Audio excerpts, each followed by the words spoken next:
What's up, everyone? I know I have not done an album review in so long, but finally here it is. The next album to review for Machine Head and their discography, Machine Head's Bloodstone and Diamonds. You guys have been expecting this one for a while, especially for those who were following along 5 years ago. Tomorrow does mark 5 years since I started doing this discography review. More of these reviews are to come in the future, along with Machine Head's latest album, which was, well, I'm not gonna spoil it. We'll get into that video. There were 12 tracks on this album, totaling around 68 minutes. We have some specials in this album.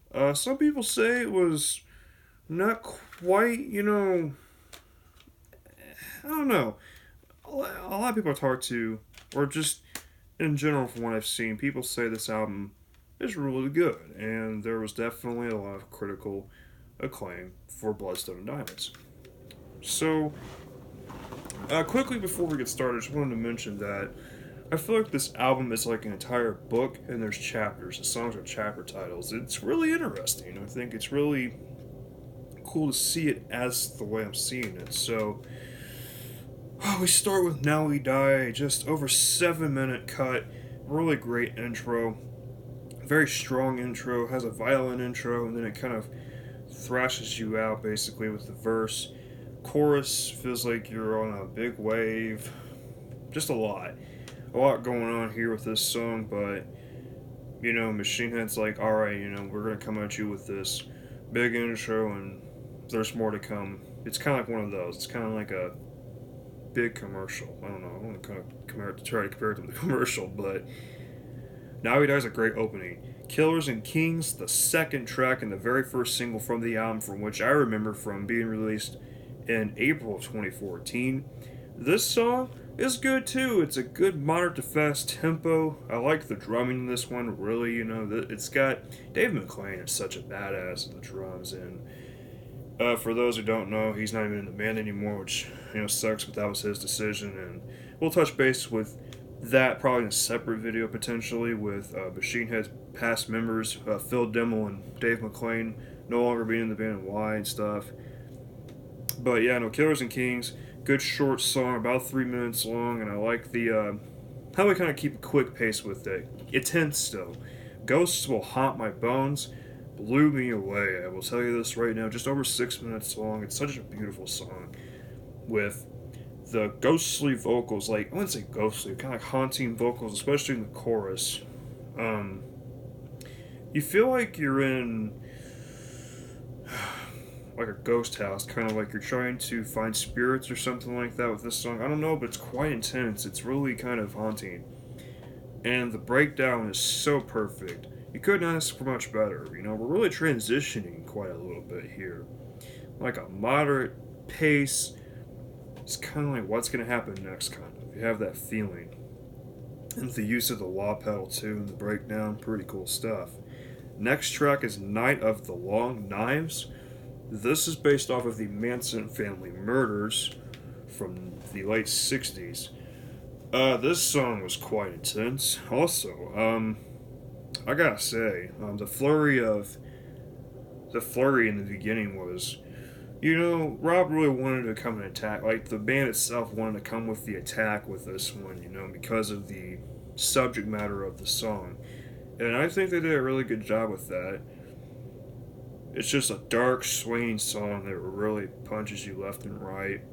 And the solo kind of reminded me of the solo from Halo a little bit. I know it sounds a little crazy, but if you really pay attention to it enough, you kind of hear it just a little bit. I'm not saying entirely, a little bit. But it's definitely a good song. We're only 4 tracks in. We already have a good thing going here.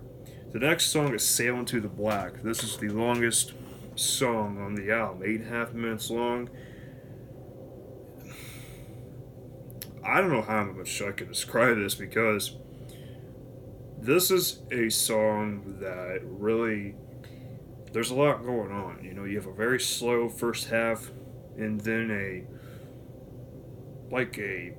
slow, heavy walking pace basically in the second half, where it's like, it's it's just a very interesting track. To say the very least, it's a very cool song. I just like how Machine Head was able to craft this song together by giving you something a little bit different. This is a definitely not your average Machine Head song by far. With this album, they can kind of continued the train of experimenting with things, and it definitely worked on this album already. You could see it's already working. You kind of hear the cool things going on with this. So I don't know what else to say other than it's just a very haunting mellow piece. Like, not to say mellow, it's definitely not mellow. It's, you're kind of like shipwreck's about to happen or something. It's, I don't know how to describe it. Next song is Eyes of the Dead, another great song. Slower opening, just like Sail into the Black, except it only lasts for 1 minute, kind of, and then it launches into a fury of kind of sounds like an aerial attack occurring, I should say. It's not a bad song. I've ran to this song before. Actually, this is one of the songs I ran to before by Machine Head. One of the many songs I ran to while I was running, while listening to this song while running. But no, it's a good song. The solo is quite wicked, I would say. And Eyes of the Dead is just a continuation of the intensity that this album is bringing. And it's like each song has something a little bit different to offer. It's like you're kind of going from. We just kind of came out of a softer, heavy, like not a softer, but slow, heavy track, now back to the big guns, sort of, with the heavy stuff. So it's like a story happening. I know this is how I see it. Everyone else is going to see it like how I do, but I'll definitely give it an A plus on that one. Next song is Beneath the Silt. This is 3.5 minutes. Very heavily down-tuned guitars used in this song, but good God, it's like amazing when you hear like how, not only how thick the sound is, but the vocals. It's like the band was very careful with this song. It's like with each song, they were being very careful with the placement of everything because it's like everything put together so nicely. It was put together so nicely, I should say. And the product's unbelievable. Something simple yet so quite interesting to dive into, and I don't know. It's a very intriguing piece for sure. Next song we have is "In Comes the Flood."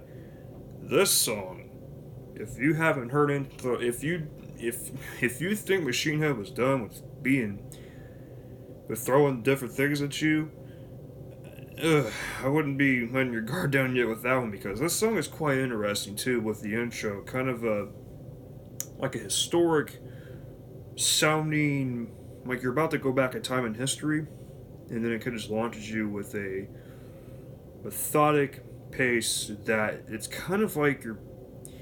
I don't know. It sounds like it's like one of those songs where it has a music video with someone being tortured. I don't know. It's just one of those songs, like the bad guy being tortured. I mean, or someone just it's like a torturing thing happening. But man, it's.